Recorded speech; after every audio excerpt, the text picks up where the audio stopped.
All right, let's talk about this machine that most of us use every single day, but if we're being honest, don't really understand our car.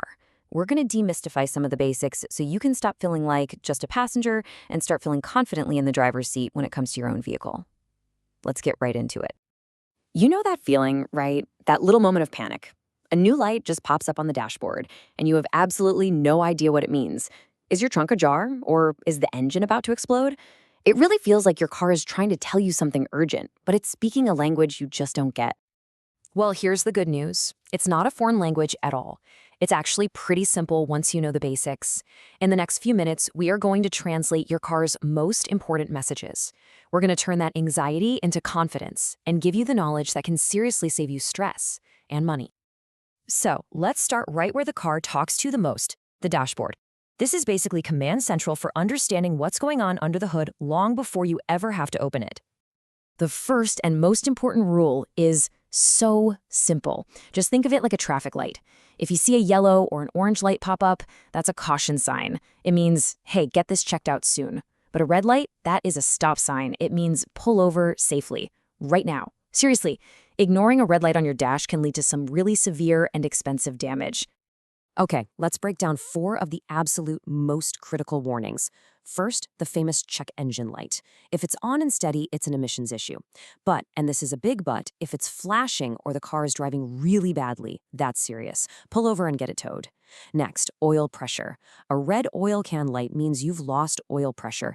You need to pull over immediately. Driving even a little bit further can totally destroy your engine. Same exact thing for the temperature light. If that's red, your engine is overheating. Stop driving right away. And finally, the brake system light. Now, this one could just be your parking brake, so check that first. But if it stays on, you've got a serious brake problem and you need to pull over safely. Okay, so that's how to react to dashboard lights, but you can also be proactive, right? Let's look at 2 super simple health checks that literally anyone can do in 5 minutes to keep an eye on their car's health. First up, engine oil. You've probably heard this before, but it's the lifeblood of your engine. It keeps all the moving parts lubricated, and if you run low, well, it can be catastrophic. Checking it yourself is one of the most important things you can do.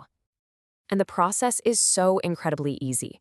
Just make sure the engine is off, find the dipstick, it almost always has a bright yellow handle, pull it out and wipe it clean with a rag. Then push it all the way back in and pull it out one more time. The oil level should be right there between the 2 little marks on the tip. See? Takes less than a minute. The second vital fluid we're going to talk about is your coolant. This is what keeps your engine from overheating.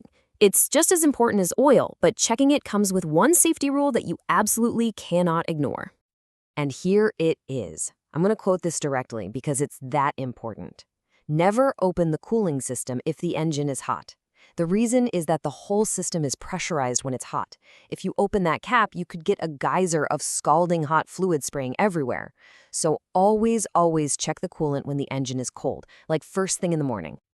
Okay, let's move on to the only part of your car that actually touches the road, your tires. Their condition is absolutely critical for your safety, from being able to brake properly to handling the car in bad weather. You know, having the right tire pressure affects everything. Your fuel economy, your safety, everything. But you don't have to guess what the right pressure is. Just open your driver's side door and look for a sticker on the frame of the car. It will tell you the exact recommended PSI, or pounds per square inch, for your specific tires. Most gas stations have air pumps with gauges built right in. So, how do you know when you need new tires? Well, you don't need any special tools for this either. Your tires have these cool little built-in indicators called wear bars. If you look down in the grooves of your tire, you'll see these small raised bars. When the main tread of your tire wears down and gets level with those little bars, it's time. Your tires are no longer safe and you need to get them replaced. All right, now that you know a little more about your car, let's talk about the industry you have to deal with when you need repairs. You know, understanding how the system works is a huge part of being a confident car owner. One thing you'll find in a lot of repair shops is this kind of communication gap. You usually explain your car's problem to a service writer, not the actual mechanic. The service writer then passes that info along, and then the mechanic's diagnosis gets filtered back to you through that same service writer. It can be like a game of telephone where important details can get lost in translation. And this right here is a really crucial insight to have. The service writer is often a salesperson first and a technician second. Now, a lot of them are very knowledgeable, for sure, but their main job is customer service and sales, not doing the hands-on diagnostic work. It's also really important to know that many people in the industry, from the service writers to the mechanics, often get paid on commission. This means there's a financial incentive for them to increase the size of your repair bill. This can sometimes lead to recommendations for services that aren't really necessary right now. And that's why asking a simple question like, is this repair critical for safety or can it wait, can be so powerful. So, what does this all add up to for you? It means you can completely change your perspective. You don't have to be a passive, anxious owner anymore. With just the basic knowledge we've covered, you can become a truly empowered driver. I mean, just look at the difference here. The anxious owner just kind of hopes for the best. The empowered owner, they know what to check.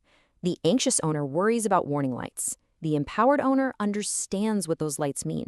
And instead of just accepting every recommendation from a shop, you can ask smart, informed questions. You're not powerless anymore. You're in control.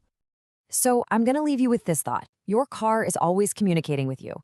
Now that you're starting to learn its language, what's the first thing you're going to check? What's the first real conversation you're going to have, not with a mechanic, but directly with your car? Thanks for joining me.